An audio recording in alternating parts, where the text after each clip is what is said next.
Hey guys, welcome to BP the Bible Perspective.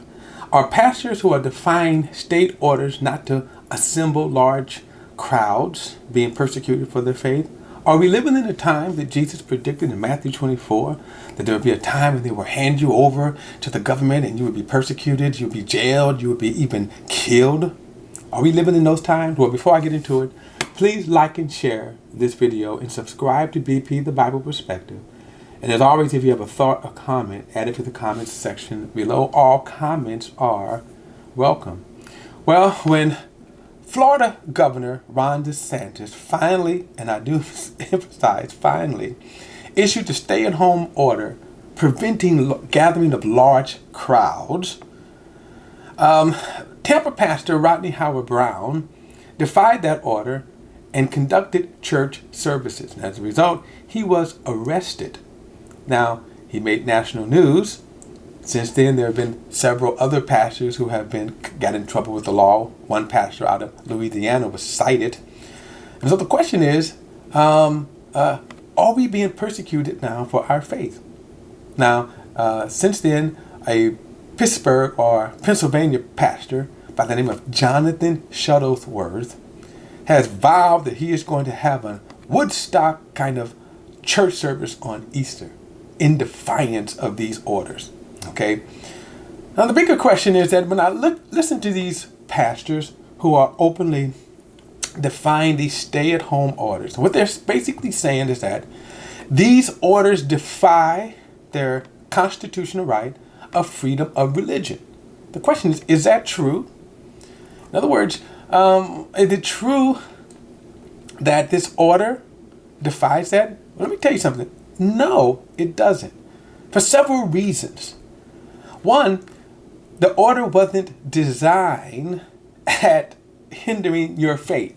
In other words, the order didn't come and says, like, for example, in Rome, where the persecution against the believers was specifically aimed at the faith, as specifically aiming at quelching, hushing, silencing the Christians preaching about Jesus.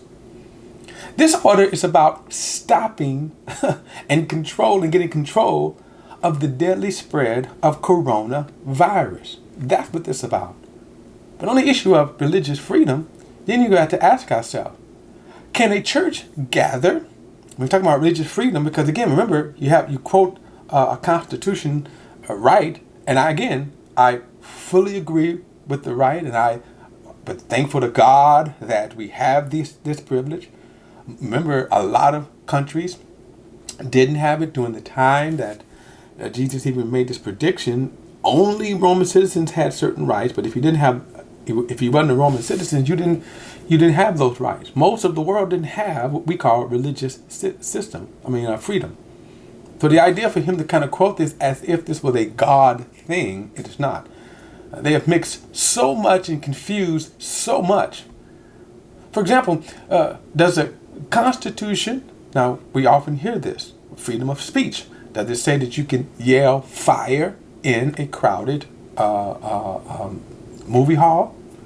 Can you, at a religious service, can you bring out poison and snakes, right, as snake handlers do? Is that legal? How about this? If I was a pagan religion and I said that offering babies, which is a part of my religion, as with the ancient pagan religion of Moloch, I would put, you'd have this statue with hands, and you would heat these hands to their glow, and then you would put a baby, and you would offer an infant in sacrifice. So if I said I was now of the religion of Moloch, can I practice that in America? Here's the point of saying this, is that you always got to bring balance to certain issues. So to use that my religious freedoms are being hampered is just not true. Remember, the order is not designed to stop the preaching of the gospel or designed to intimidate one's Christian faith. It is designed to stop the spread of a rampant virus that we have no control over. It is spreading faster than we can control, or the government can control. Now the other thing is it persecution? Well, what did Jesus exactly say? In Matthew 24, this is what Jesus actually said. He said, then they will hand you over for persecution, and they will kill you, and you will be hated by all nations because of my name. Then many will take offense, betray one another, and hate one another. And when many false prophets will arise and deceive many, because of lawlessness will multiply, the love of many will grow cold, but the one who endures to the end will be delivered. This good news of the kingdom will be proclaimed in all the world as a testimony to all nations, and then the end will come. In other words, the persecution is in direct result of opposition to one's faith. In other words, what Jesus is referring to is during this time, and by the way, this time we've always experienced this in some part of the world, that there have been government and regimes who hated Christianity and sought to stop it. And they did that by persecution, by jail, by executions. That's not what these stay-at-home orders are doing. They're not saying that we hate Christianity and it's designed to stop Christianity. So that's a fallacy on their part. But here are some questions also that these guys who are in defiance, and I want to say that they're being foolish by having church services. Now, in their defense, in fairness, Rodney Howard Brown, who was arrested, right? And according to his reports, he said that he was following safe distance and providing worshipers with, with hand sanitizers. I've read other reports about churches who said that they're gathering church services, and they're pretty much following kind of the same procedures, hand sanitizers, keeping 6 feet safe space. Okay, and I'm not going to argue with that.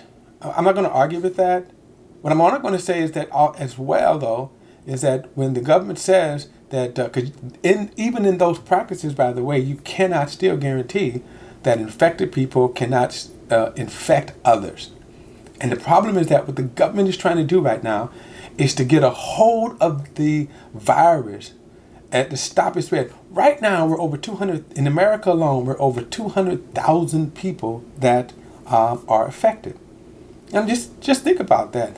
That's a fifth of the total world's population. The world population now, we kind of reached over 1 million people who were affected. America has over 200,000. Now just think about that. 1/5.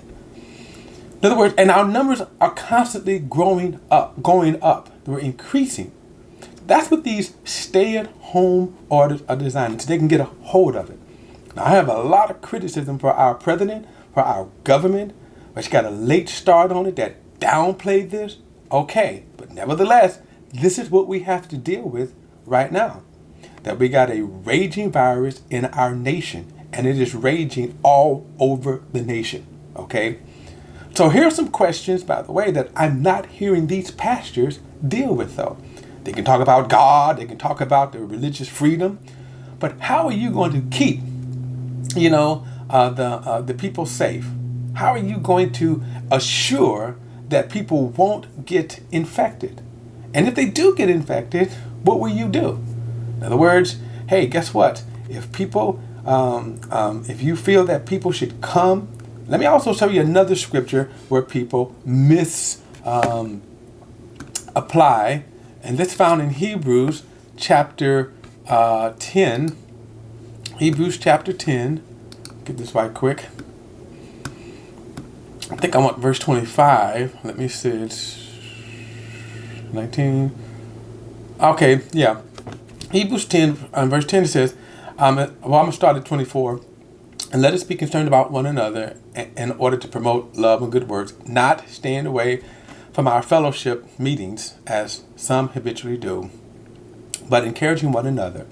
And all the more as you see the day approaching. Now, again, I've heard them quote this. And in fact, some of your more traditional translations says, do not forsake the assembling of yourself together.